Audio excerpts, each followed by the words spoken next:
Ano ba itong genital herpes o yung impeksyon sa maselang parte ng katawan at ano nga ba yung mga sanhi at lunas nito? Ang herpes ay isang karaniwang impeksyon na sanhi ng dalawang uri ng virus. Herpes simplex virus type 1 at herpes simplex virus type 2. Ang parehong virus ay maaring magdulot ng pagkakaroon ng butlig o sore sa masilang bahagi ng katawan, sa ari, sa labi, sa loob ng bibig at sa di kadalasan pati sa mata. Pinaniniwalaan na 2 sa bawat 3 tao sa mundo ay may herpes. Ang herpes ay madaling kumalat sa pamamagitan ng paghawak o pagdampi sa balat ng apektadong bahagi ng katawan ng taong may ganitong virus. Maaari ring makuha ang ganitong virus sa pamamagitan ng pakikipaghalikan sa labi sa taong may oral herpes.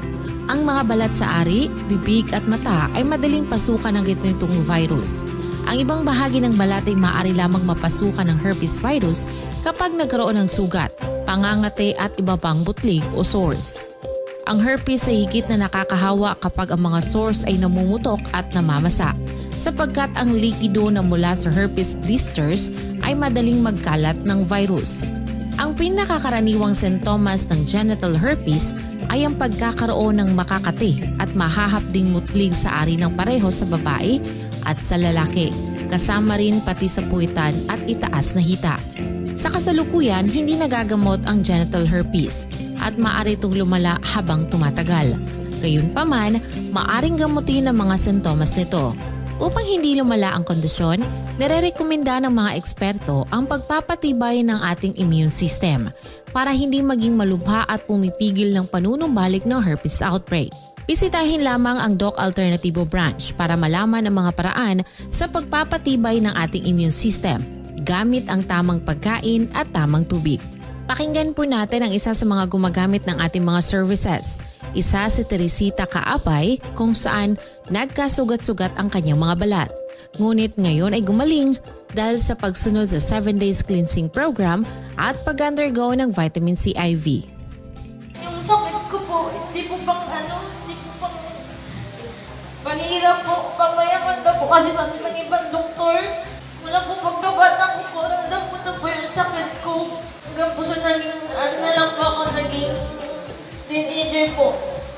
Akala ko po kapag mag-itin, lagi ko po binibili kay God. Sabi ko, God, sana pag-itin ako, matagal na po yung sakit ko. Nung nagpagamot po kami sa ibang doktor, elementary pa po ako, nagkasugat-sugat po yung katawan ko. Tapos nakalbog po ako hanggang po sa nainto po ako sa pag-aaral. Tapos, gano'n din po, nagpamalik-balik kami sa doktor. Tapos yung pang-atlas ko po, mahal daw po sabi ng nanay. Hanggang sa nalipag naman po kami sa isang hirpan naman po. Tapos, gumaling po ako noon, mga 1 taon. Akala ko po hindi na babalik.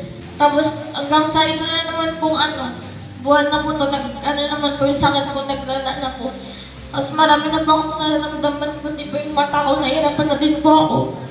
Naghanap po kami dito sa bayan. Hinanap po namin yung sinasabi ng tita ko na herbal din po siya kasi hindi namin po makita.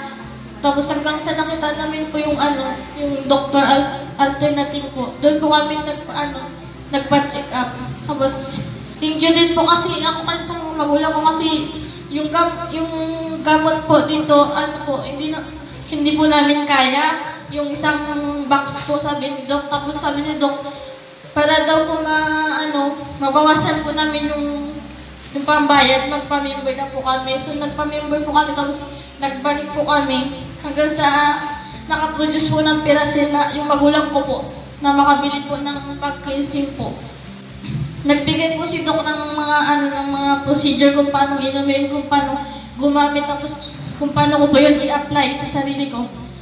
Tapos uminom po ako ng mga pinapainom niya, yung kape po, tapos yung mga tablets po na kada every 2 hours magkainom pa ng 2 capsule yung charcoal. Tapos maliban po doon yung sa 3 times a day po magkainom ka rin po ng ibang gamot, yung para po sa kidney ko, tapos sa liver, basta marami po ako iniinom. Sabi ko nga po sa nanay ko, baka hindi ko po kayanin kasi sabi ko, parang mabubusog ako sa gamot, hindi sa pagkain. Ayun po, yung sabi po ni doktor, daw po, mga 3 months bago po, yung sakat ko. Pero, sarili ko, sabi ko kay mama, parang hindi naman 3 months, kasi magaling na po ako. Hindi naman po magaling, pero nawala na po talaga yung pakanamda ko. Nagbago na po. Kaya thank you po kay God, kasi binigyan niya po kami ng modelo po na magpapagaling po sa kanila, si Dr. Bida po yun. Ayun lang po.